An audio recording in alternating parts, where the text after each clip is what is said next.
اليويو التونسي. وصفة سهلة وبسيطة وما بتاخدش وقت. هي شكلها شكل الدونوت، لكن هي طعمها طعم بلح الشام وطعمها حلو جدا. يلا نشوف الطريقة. هنبتدي المكونات بتاعتنا. معلقتين زبادي، بيضة،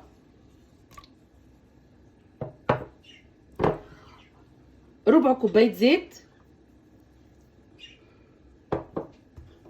معلقتين سكر،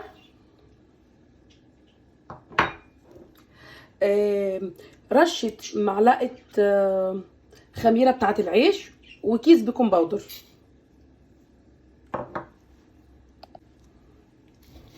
هنقلب كويس بالشكل ده.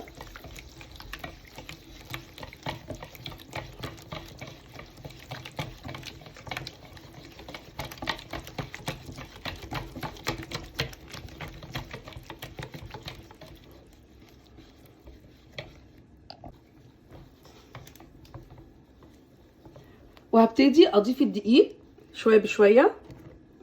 اقلب. الدقيق 200 جرام دقيق،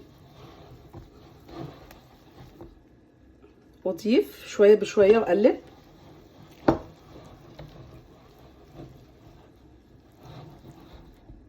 العجينه،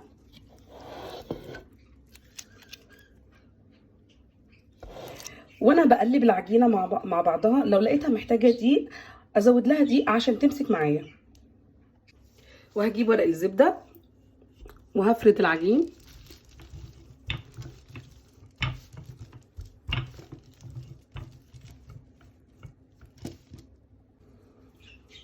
واقطعها.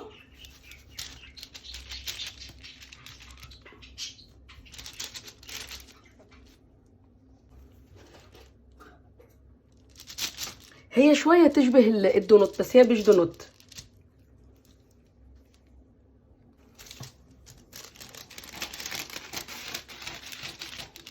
هقصها كده بالبابيه، بورق الزبده بتاعتها.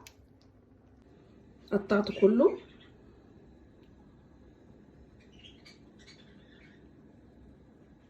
هنا جهزت الشربات بتاعي. الشربات كوبايتين سكر، كوبايه ميه، عصره ليمونه، وهنا الزيت. هسخن الزيت عشان هقلي فيه اليويو. سخنا الزيت. هنبتدي نحطه بالشكل ده.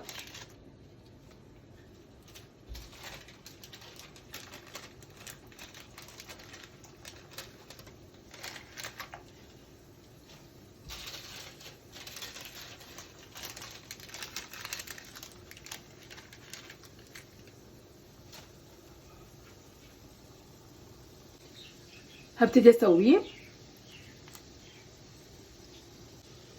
وهحطه في الشربات بتاعي.